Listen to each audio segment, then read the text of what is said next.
Good morning, everyone. You are listening Vinay Kumar, your news anchor from Lavafara Media. Here we bring you latest updated news from around the world. Today I am here to present you latest news of 22nd July. Around 23% of Delhi population infected with coronavirus, says Health Ministry. This is from New Delhi. Around 23% of Delhi's population has been infected with coronavirus till first week of July.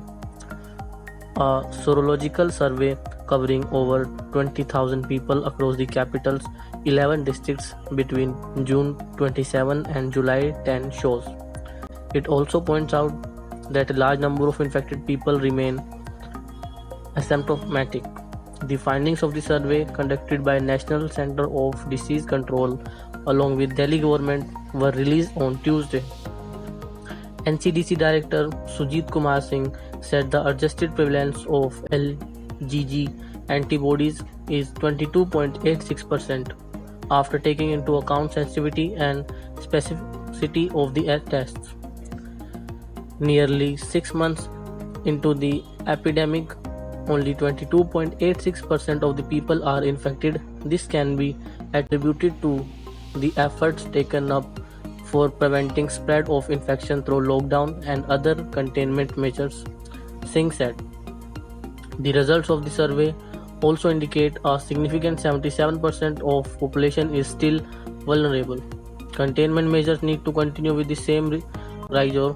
Besides non-pharmacological interventions such as physical distancing, use of face masks, hand hygiene, cough etiquette must be followed strictly, Singh said. While a part of the population remain uncovered under the survey, the government maintained that the attempt has been to cover a large part of the population.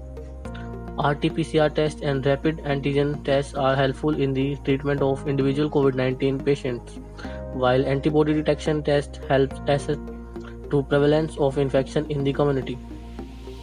It is natural that some people such as asymptomatic people are missed by any surveillance network put in place. In the scenario, a sure survey helps assess the prevalence of COVID-19 infections in the community, Dr. Singh said. Of the 11 districts, 8 have zero prevalence of more than 20% in central northeast, and Shadra districts have zero prevalence of over 27%. After seeing a daily rise over close to 3,900 cases in June, Delhi registered 954 fresh cases on Tuesday. The Health Ministry emphasized that increased tests led to easily identification, helping contact tracing and isolation of positive cases has resulted in decline in transmission. That is from today. I'm Vinay Kumar. Come back with new updates tomorrow. Stay tuned with us. Have a great day ahead. Thank you.